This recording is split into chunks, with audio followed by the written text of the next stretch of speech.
Thank you very much. So I'm standing at the back of the hall and people's ears point forward. So I'm having to project my voice a bit more so you can hear me. So we'll see how we get on. I'm also standing at the back of the hall, so I've got a clear view of the screen so I can see it square on to look at your wonderful images. And we're starting with the beginner section for the first half of the evening. And I think we're about to have a quick run through to see what we have. But before we start doing that, it's great to see people with a body below the shoulders. Because on Zoom, we see head and shoulders. We don't see the rest of you. So it's great to see some real humans in a club meeting room like this. And let's hope it continues and we get rid of COVID and we can get back to what we used to have in our clubs. So let's get moving, shall we? We will start with the run through for you. So do we kill this light here or not? Yeah.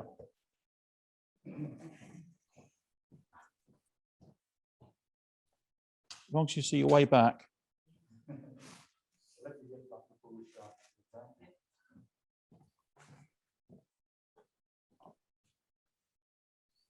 Okay, run through. Here we go.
And yes, this is the beginner section.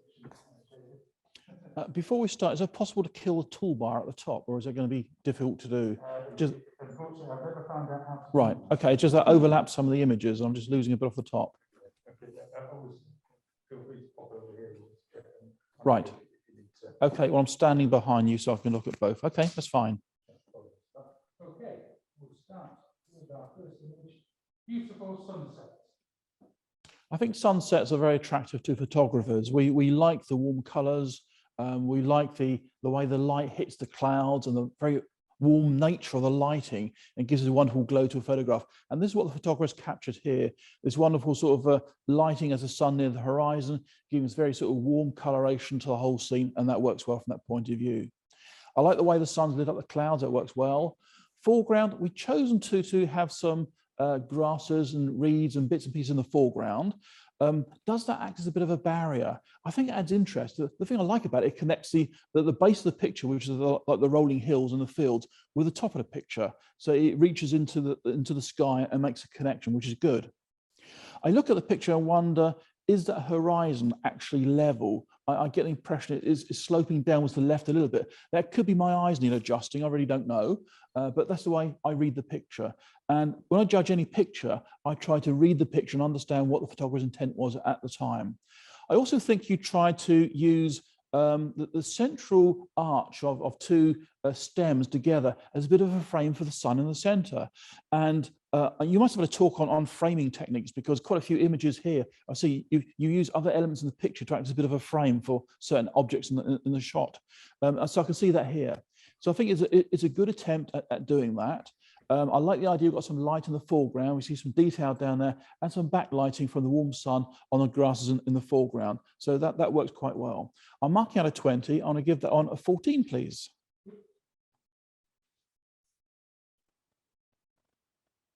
Just fishing. And another shot whereby you've used elements of the picture to act as a bit of a frame.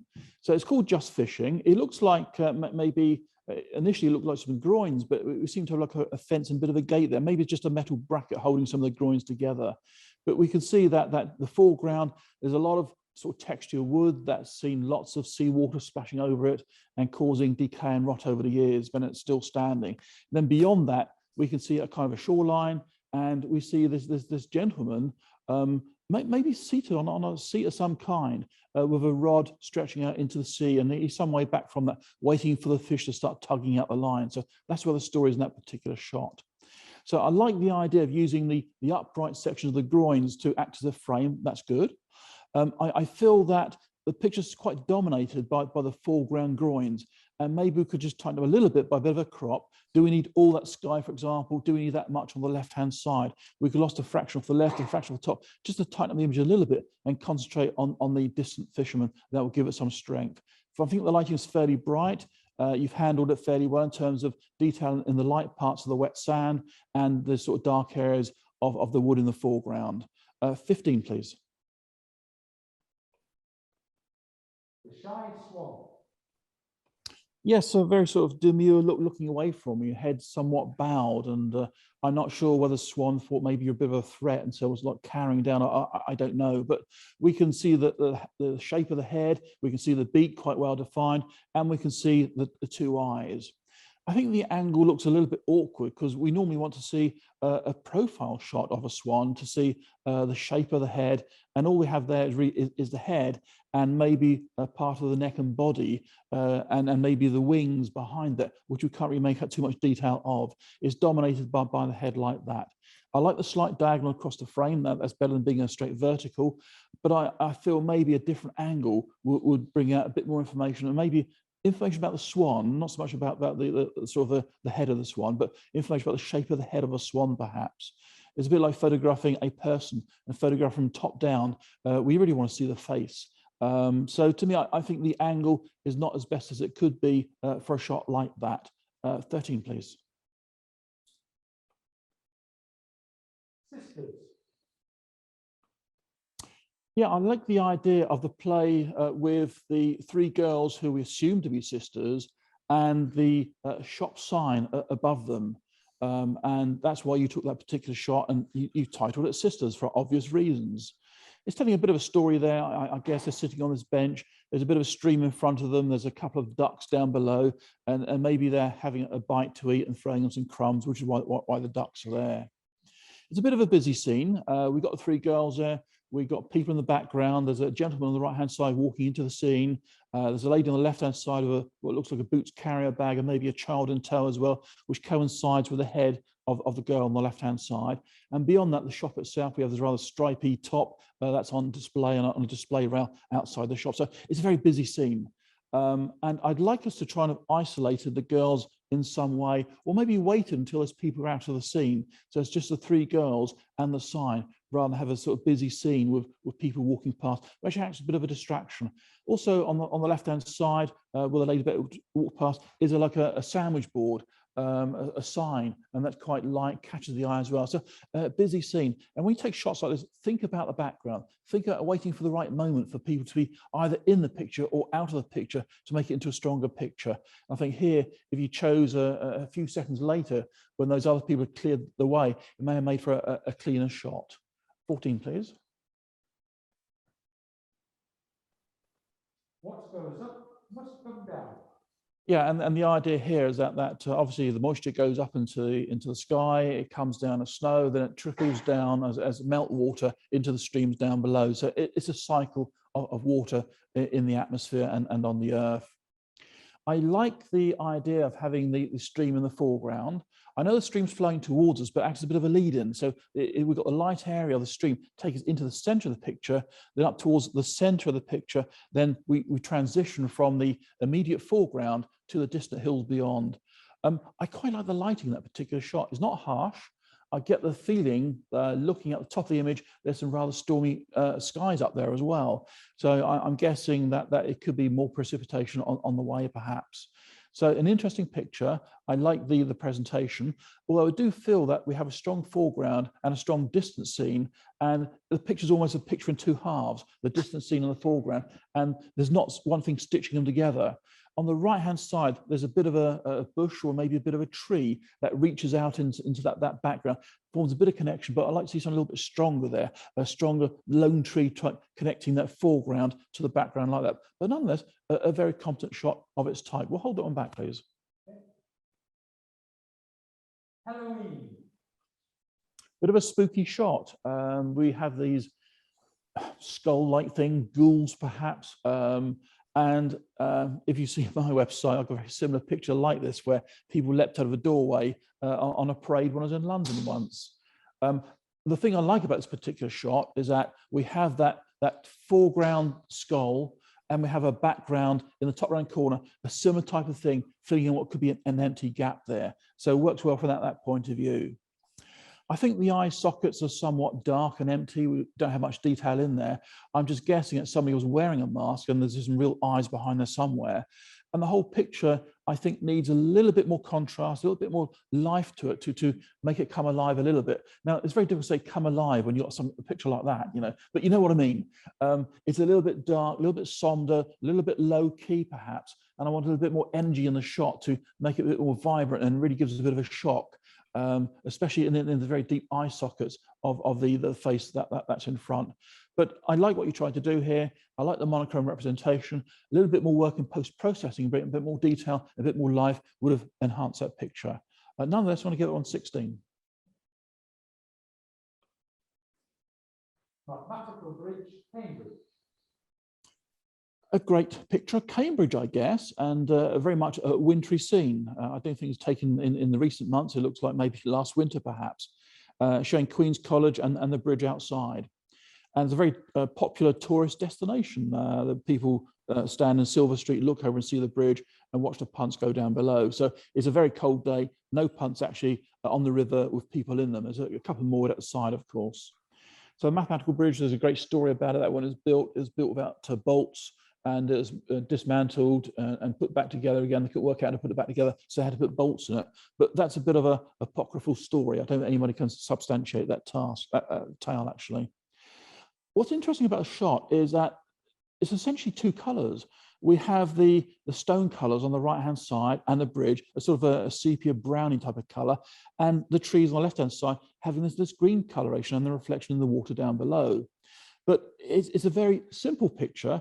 We have no jarring colors in it. And in terms of colors, it's just really the green and the browns, and that works well. There's a hint of light in the sky up there. We see very slightly warm, fluffy clouds in the sky, perhaps, but it's a great picture of Cambridge like that. And I can imagine that being on a Christmas card saying greetings from Cambridge. So I think that's a great capture of the Mathematical Bridge at Queen's College in Cambridge. Hold on back, please.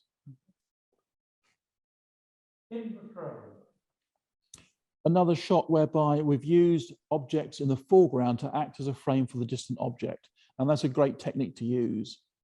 In this case, I think the foreground frames are quite heavy in the picture. If we look bottom right-hand corner, that diagonal there is practically half the picture.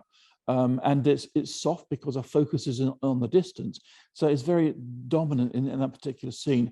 And the other parts of the frame on the left-hand side and the top, getting a lot of light.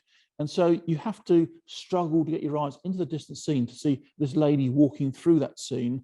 I'm not sure whether it's a shop or some sort of office block. I really don't know, but we see there's a person walking through the scene there.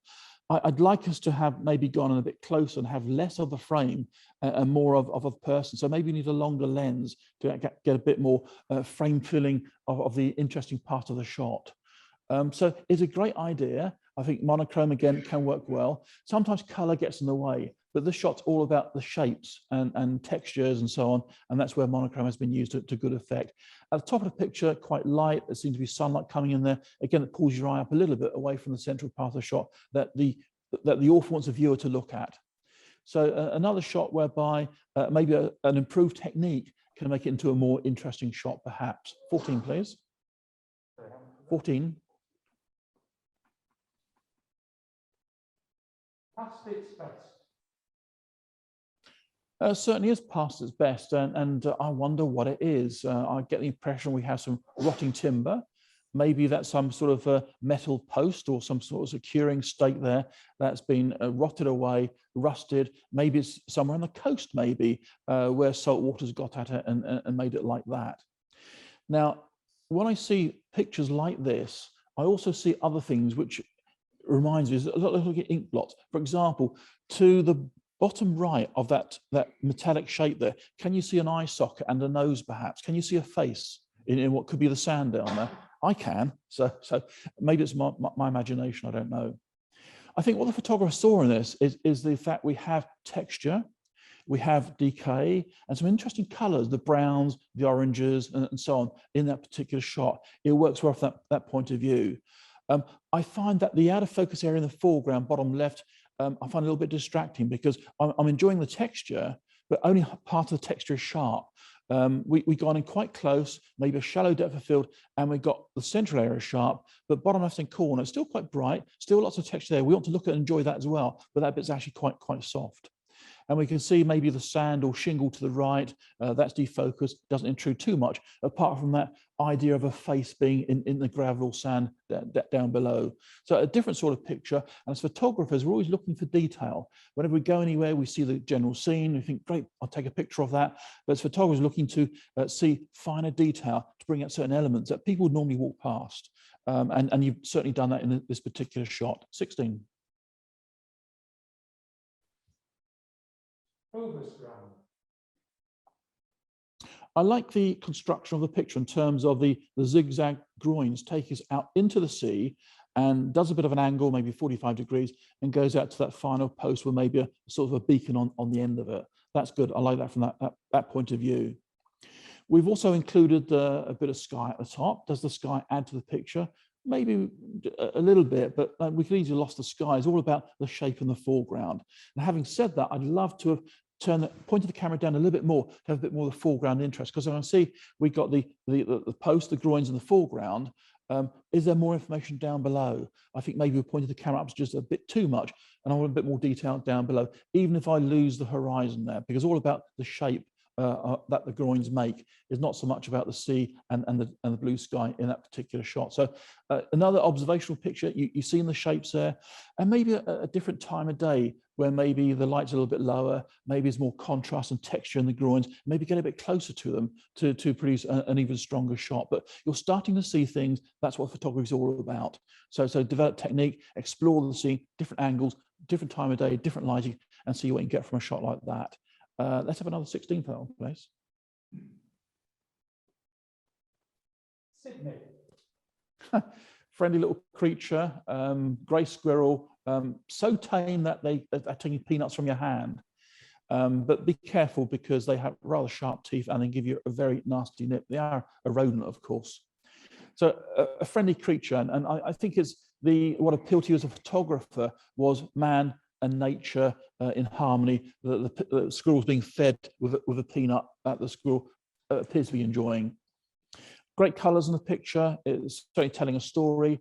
Somehow my eye is more attracted to the leaves and the grass on the left-hand side than to the hand holding the peanut. I find the hand holding a peanut a bit of a distraction, maybe. I don't know why. And maybe a monochrome version of that, maybe a stronger picture, because the pink fleshy hand on the right side is a little bit jarring in that particular shot, whereby we've got browns and greens and oranges and yellows and so on. A competent picture. I can't quite see the ears of the squirrel on that particular screen, so I'm going to come around here and have a look. Yes, it's in there just about, isn't it? Good. Okay. Yeah, a competent picture of somebody feeding a squirrel. What more can I say? 15, please. Capri sunset. What is a delightful, calm scene. Don't we all wish we were there, basking in the warm sunshine as the sun goes down like that? So what a great scene. All sunsets require a foreground, and here we have a foreground and a middle distance. So the far distance will be the sun and the sky, the middle distance will be the islands, and the foreground will be bits of foliage and the base of the picture, which could be, I'm not sure if it's little shacks on a shoreline or maybe it's a stone wall, but certainly we have some foliage creeping into the picture left, right, and at the base. But to me, the strength of the picture is going to be the sky, the wonderful shapes of the clouds, the way they're lit by the sun, that streak of warm lighting coming across the sea like that, and that sense of recession, that island there, which gives us a sense of being far back in the picture like that. That's where the strength of the picture is, not so much the base down below. Nonetheless, I enjoyed looking at the picture. 15 film, please. Five spots Burnett moth. Very colourful burnets, and you caught it feeding on a thistle. That works particularly well. When you first see the shot, I think you're overwhelmed by the thistle. You're overwhelmed by the plant, not so much by the moth. So you've chosen to include its habitat, which is great. I always like to see natural history shots with a sense of the environment where those creatures actually live. So it's good from that point of view. But I'd like us to have a little bit more information about the moth itself, if that's the subject of your particular photograph. You give that to me in the title. That's what your intent is in terms of what you want the viewer to see. So I'd like us to move around a little bit, maybe fill the image a bit more with the moth itself, rather than try and include all the plant that it's on, because the plant it's on is a lighter sort of mauve color. It catches your attention more than it does the actual moth itself. In terms of quality, I think you've got certain areas quite crisp and sharp as they should be. You're getting closer, of course, you've got limited depth of field. Background, a little bit of background clutter, but you can't do much tidying up or the moth will disappear. So I think your macro technique is getting there. Just think more about composition when you take a shot in terms of focusing, depth of field. I think it's working for you. Let's have a 17 for that one, please. Morgan Freewheeler. Yeah, Mog for Morgan. And I keep saying, when I give up my motorcycle, I'm going to get one of these Morgan freewheelers because it's got a lovely Rorty engine in the front. You can tear around country lanes, but maybe I'm getting a bit too old to tear around country lanes these days. But certainly a striking picture of the side of the Morgan freewheeler. We're looking at it from the rear end. So it's got a big fat wheel underneath or behind that number plate underneath the sort of the cover there. And we've got the two big like motorcycle wheels at the front, which we can't see. So we're seeing the exhaust coming down the right-hand side and Mog suggesting it's a Morgan of some kind. We also have a reflection of a white car in the top half of that bodywork of the Morgan, which I find a bit of a distraction. I want to enjoy the Morgan itself. And I can see part of the Morgan. I can see part of the number plate maybe. I can't see that wonderful engine at the front, that lovely V-twin engine that's on the front of that particular contraption. I'd love to have seen that as well. But I think your focus was on Mog and on the exhaust coming down the right-hand side. But you also captured a white car in that reflection, which I find a bit of a distraction, but I'm not sure what I have there instead. Maybe some trees or maybe another Morgan, perhaps. I really don't know. I think monochrome is good. And your monochrome conversion, I think you got a range of tones in that particular shot. 15, please.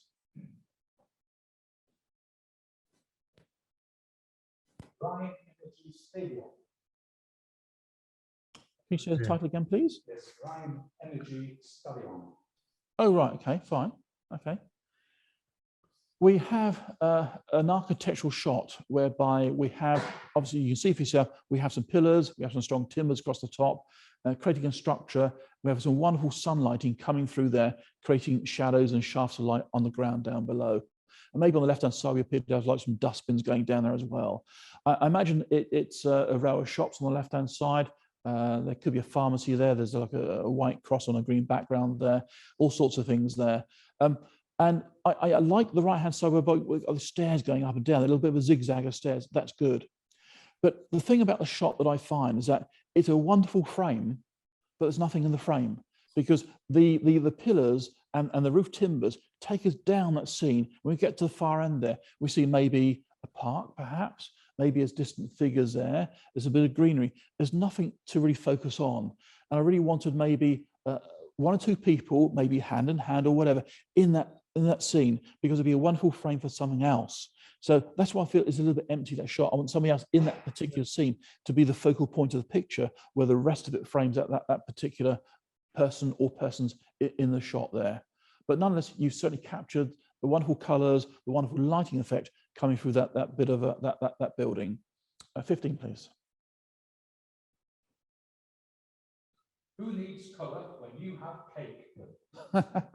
Yeah, a great sort of child shot whereby children have no sense of decorum when it comes to eating their favorite food, whereas ice cream, chocolate or cake, and they seem to have it all over their hands and all over their face. I don't know how they manage it, but they do somehow. So it's a bit of a humorous shot of this young child enjoying a piece of cake. You've converted to monochrome, and maybe there was other color distractions in the picture. Maybe the actual buggy or whatever it is that the child is in, that we can see the bit of the backdrop around that. Maybe it's brightly coloured and it's a bit of a distraction.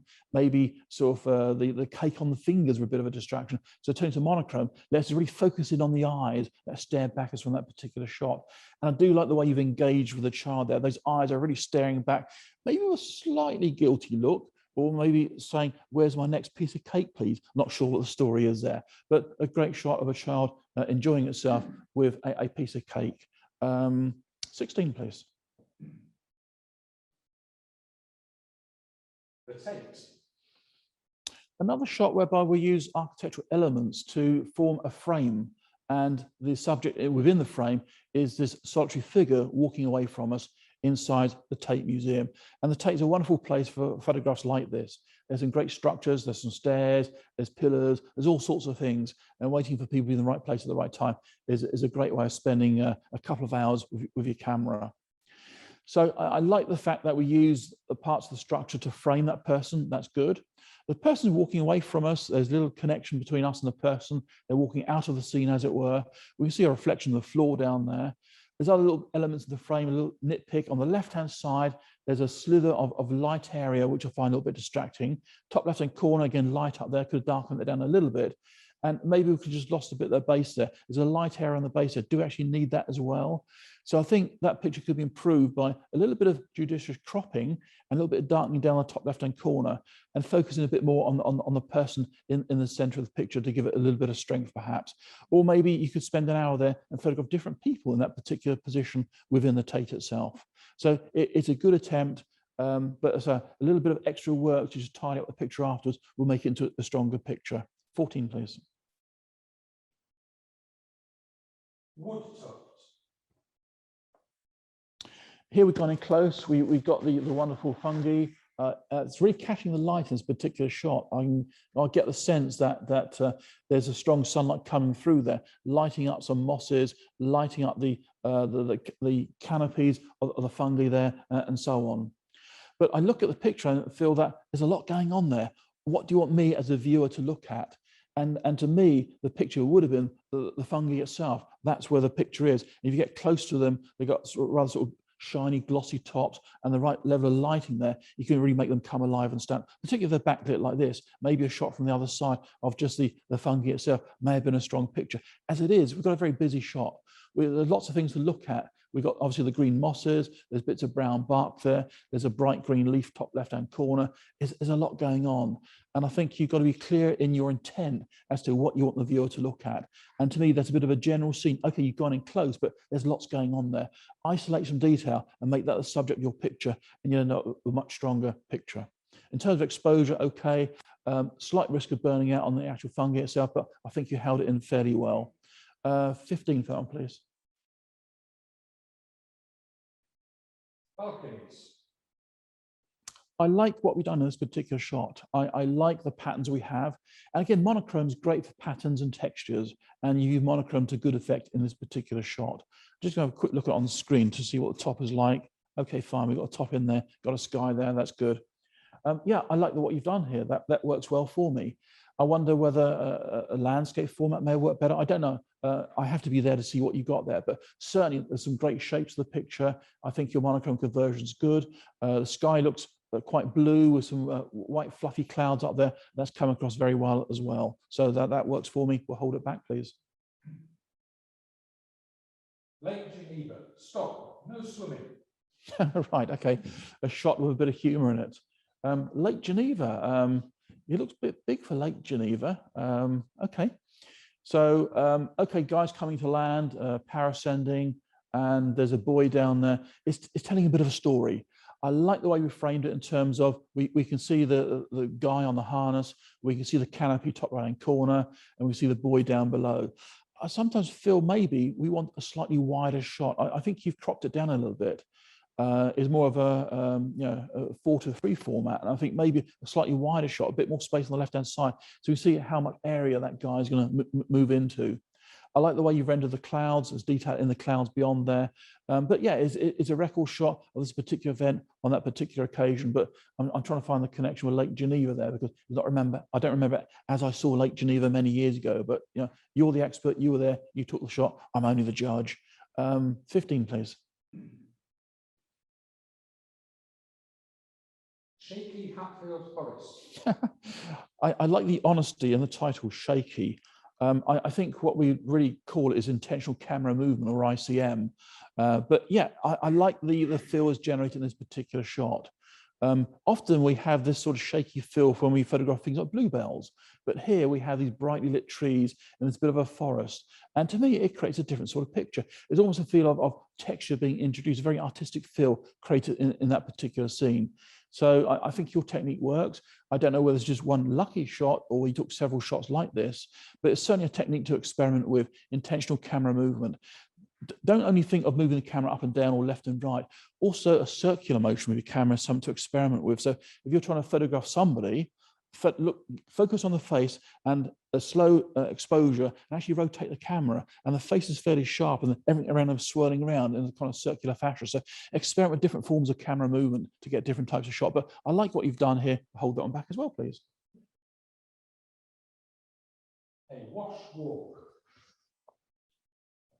The authors thought about composition in terms of cropping down to give us a very narrow letterbox format, and it works. I like the shapes on the left-hand side, the way the steps come down like that, that very gentle arc sweeping around the left-hand side, that forms a good left-hand side of the picture. Then we have the groins stretching out across the beach, taking us right across the picture. And it could easily be a sort of an empty shot whereby we don't see much there. But on the right-hand side, we have a small group of people with a dog. And that's where our eye goes to in terms of a point of interest in that particular shot. So we scan the picture, see the wonderful curves, we then follow the horizon and the groins out to sea, then we come back to those people in the bottom right-hand corner. So in terms of composition, I think it's good. I like the letterboxing effect. That's worked very well indeed. 17. Forest fungi. And this particular shot here, we fill the whole image area with the fungi, and that works particularly well. And you see what I was referring to earlier, these very sort of glossy caps on the fungi, that comes out particularly well. I think the lighting is somewhat overhead, lighting a little bit flat. Again, it's a sort of situation whereby somehow, if you can try and shield some of the light from the fungi and introduce another light source behind it to give a sort of a translucence or a backlighting effect to that, you can make a big difference to a shot. So I feel you saw these and shot them as they are, but think about if you're photographing things like this, how can you adapt the lighting that's there into a form that make a stronger picture for you? And sheltering from the strong light and adding your own light source can really do that at times. But that's another technique for you to experiment with and try to give a different dimension to your photographs. As it is a very competent shot. I like the detail in the central area. There's nothing in this sort of background to cause clutter. And at the bottom of the scene there, there's an out of focus, a bit of maybe a sort of a dead cap there, which pulls my eye down a little bit, but that's it as you saw it. You can't really garden that. You can't really tidy up too much without changing the picture. It's as you saw it. So a competent picture. Another 17, please.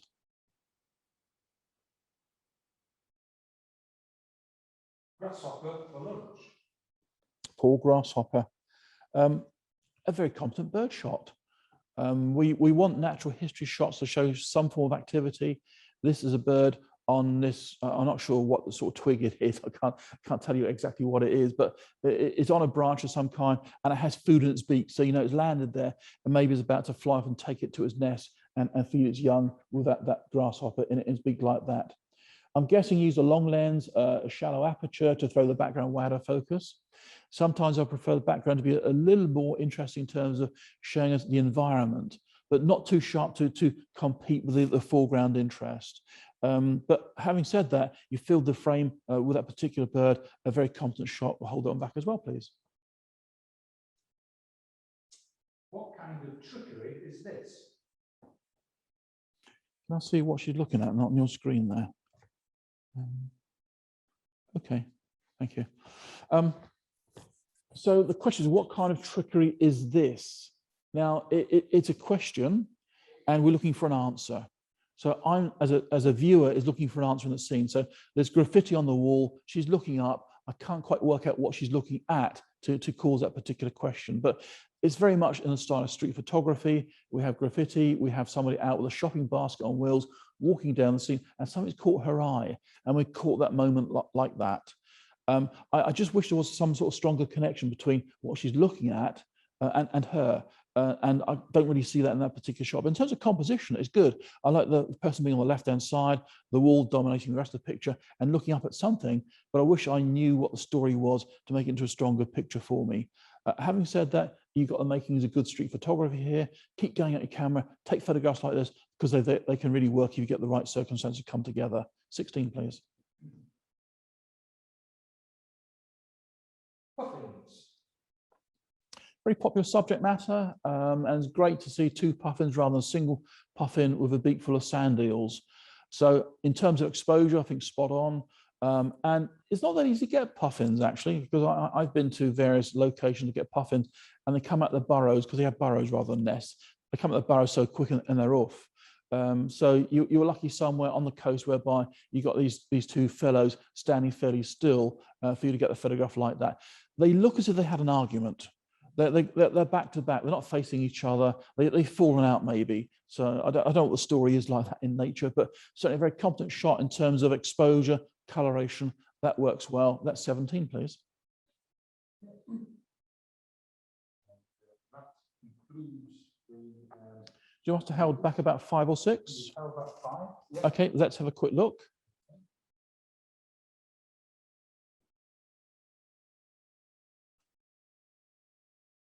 Do you want me to give you the titles again? Let's just see the images.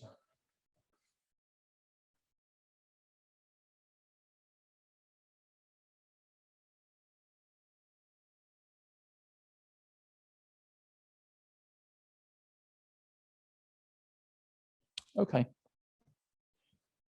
So great landscape. I like the scene, as I said, but it seems to be like a foreground and a background with little connection between the two. But having said that, I've enjoyed it. That gets 18.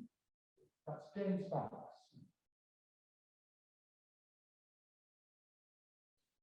I think that's a great shot. To me, that typifies Cambridge.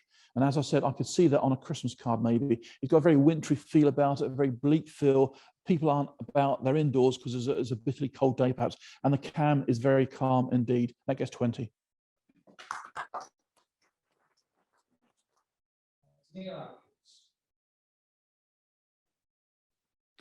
I like the sort of feel of this particular shot, the balconies, the curves, the shapes. That works well. I wonder if a different angle may have made into a stronger shot. I really don't know. It's a little bit vertical, and I think you can always tilt the camera a little bit to make it into more of a diagonal, going to the corners, adding a bit more drama to the shot. So think about that when you're photographing, you think, photograph it straight on, photograph it with the camera tilted to try and add more drama to the picture. But having said that, it's a great subject matter for black and white photography. 19. That's David Russell.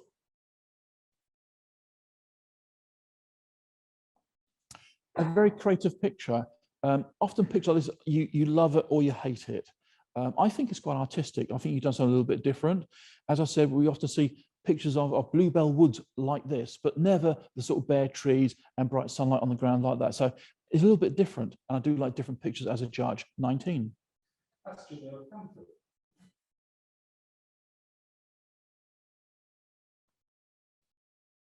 And the great shot of this chap with food in the beak. I think if natural history is your interest and bird photography, you're on track to get some really good pictures of your technique like that.